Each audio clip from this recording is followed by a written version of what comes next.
안녕하세요. 데미코리아지의 이재용입니다. 반갑습니다.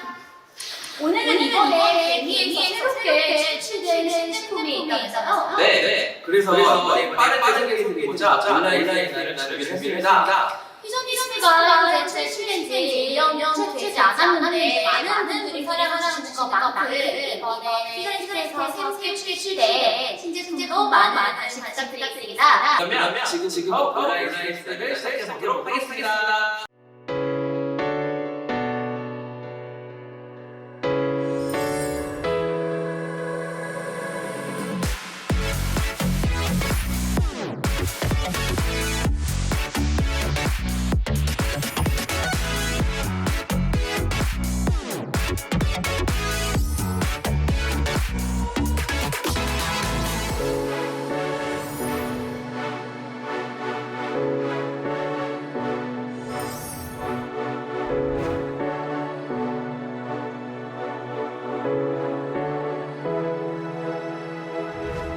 퓨전니스트라는 연모제는 어떤 연모제인가요?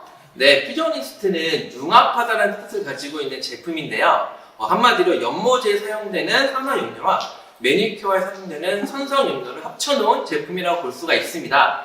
가장 큰 특징으로는 첫 번째로는 퓨전니스트의 색감이 굉장히 오래 유지가 되고요. 두 번째로는 굉장히 색감이 진하다는 걸 볼 수가 있습니다. 그러면 이 퓨전니스트라는 연모제는 매니큐어처럼 진한 연모제라고 생각하면 되겠네요? 네, 한마디로 표현하자면 매니큐어와 같은 연모제라고 볼 수가 있는데요. 우리 일반 연모제 같은 경우에는 한 번 발색으로 좀 자연스러운 컬러를 표현한다고 하면 이 퓨전니스트는 두 번의 발색이 나온다고 볼 수가 있습니다. 쉽게 말씀드리면 모발 안쪽에 착색이 한번 들어가고요. 모발 바깥쪽에도 두 번 들어가는 이중 발색 연모제라고 볼 수가 있을 것 같아요. 두 번 발색이 되는 염색약이면 굉장히 선명하고 진한 컬러감을 표현할 수가 있겠네요. 그럼 오늘 보여주실 이 퓨전니스트 컬러 중에 어떤 신컬러를 보여주시나요? 네, 오늘은 퓨전니스트 신컬러 중에 소개해드릴 제품은요, 바로 플래티넘, 클리어 이 두 가지 라인을 소개해드리려고 합니다. 그럼 이 플래티넘이라는 컬러는 어떤 색감을 가지고 있는 제품인가요? 색상을 보여드리면 이렇습니다. 푸른빛과 보랏빛이 적절하게 블렌드되어 오묘한 잿빛의 컬러감이 느껴지는데요. 이런 잿빛 라인은 또 살롱에서 굉장히 사랑받는 컬러이기도 하죠. 맞아요. 이런 컬러를 또 고객님들이 많이 좋아하기도 하시지만 또 많이 찾으시기도 하는 것 같아요. 또 생각해보면 올해 S&P 시즌에는 네이비를 활용한 클래식 블루는 굉장히 많이 사용을 했는데요.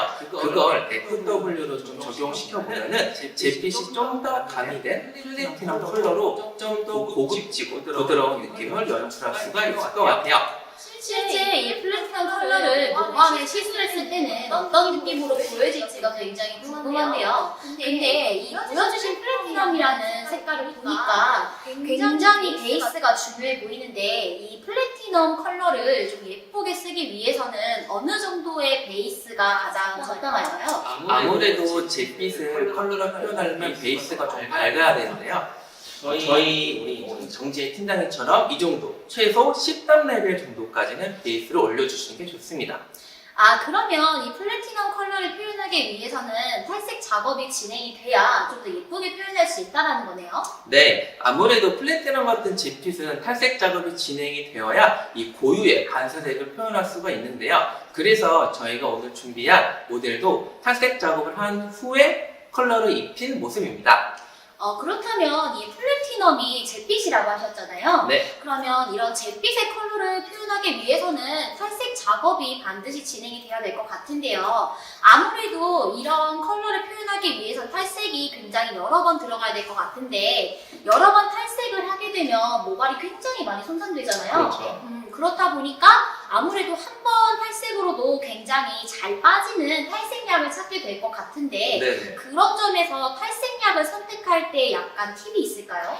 아무래도 탈색약은 우리 여러분들이 정말 많이 사용해 보셨을 텐데요. 일단은 기본적으로 탈색을 하게 되면 모발이 손상이 되는 거는 어쩔 수가 없는 부분이죠. 그래서 한 가지 팁을 드리자고 하면은 첫 번째, 입자가 좀 고운 걸 선택을 하는 게 좋고요. 두 번째로는 가루 날림이 굉장히 좀 적은 거를 선택하는 거를 추천해 드립니다. 그러면 그런 제품 중에 어떤 걸 선택해서 작업을 진행하셨나요? 그런 점에서 제가 이번에 선택한 제품은 트레니조 블리치 파우더라는 제품을 사용을 했는데요. 이 제품 같은 경우에는 가루 넓이도 굉장히 좁고 입자가 고와서 산화제랑 믹스를 했을 때 부드럽게 좀 잘 섞이는 부분이 있어서 모발에 도포할 때도 굉장히 편했고요. 무엇보다도 리프트력이 굉장히 잘 돼서 좋았던 것 같습니다. 리프트가 잘 되는 탈색약을 사용을 하셨군요. 네. 그러면 이 탈색약을 가지고 모발 베이스 작업은 어떻게 진행을 하셨나요? 모델의 베이스는 뿌리는 2cm 정도가 자란 버진이었고요. 나머지 머리는 7에서 8레벨 정도가 되는 모발이었는데 전체적인 베이스를 맞추기 위해서 탈색 작업을 2번 정도가 들어갔습니다. 2번 정도 들어가서 전체적인 베이스를 13레벨 정도로 맞췄는데요. 아무래도 탈색 작업이 들어가다 보니까 모발의 손상이 있을 수밖에 없잖아요. 그래서 그런 손상을 조금 최소화시키기 위해서 전처리제를 들어갔는데 이 전처리제는 리퀴드 타입으로 들어갔고요. 탈색제와 혼합하여서 사용을 했습니다. 모발을 보호하기 위해서 전처리 제품까지 같이 사용을 해주셨네요. 네. 그러면 탈색 작업이 진행되고 난 후에는 그 다음 컬러 레시피는 어떻게 들어가셨나요? 컬러 레시피 같은 경우에는 뿌리는 루퍼플 그리고 펄 플래티넘을 1대 3으로 해서 들어갔고요. 모발 쪽은 펄 플래티넘을 단독으로 사용을 했고 산화제 3%를 사용을 했습니다. 네이프 쪽은 11 플래티넘, 10 플래티넘, 클리어를 2대 1대 1로 산화제는 3%를 사용을 했습니다. 그런데요. 컬러 레시피를 보니까 클리어라는 제품을 사용하셨다고 하셨는데 네. 이 클리어라는 제품은 어떤 제품이에요? 우리 매니큐어의 라인에도 보면 투명한 제품이 있잖아요. 그 제품 언제 사용하나요? 우리 매니큐어 색감이 굉장히 선명하고 진하다 보니까 제품을 좀 투명한 매니큐어를 사용을 해서 채도를 조절을 했잖아요. 이 클리어 제품도 이 퓨저니스트의 채도를 좀 조절해주는 제품이라고 보시면 될 것 같아요. 어쩐지 사진 보니까 탑부분은 조금 더 진하고 선명한데 안쪽은 조금 라이트하게 표현이 된 게 하이레벨 약재를 사용해서 그런 것도 있지만 채도를 조절할 수 있는 클리어 제품을 같이 사용했기 때문에 조금 더 부드러운 느낌이 표현될 수 있었던 것 같네요. 그래서 위쪽, 아래쪽에 명도와 채도를 좀 조절해서 컬러링을 했다 보니까 조금 더 모발이 움직였을 때 입체감이 조금 더 많이 느껴지는 것 같아요. 네.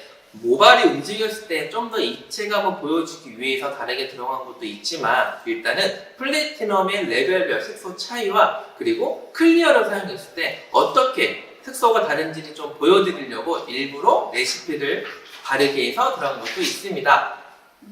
그러면 지금 보여주신 이 플래티넘 컬러를 보니까 색깔이 굉장히 예쁜데요. 이런 컬러가 퇴색이 되었을 때는 어떤 느낌으로 변화될지가 굉장히 궁금하네요.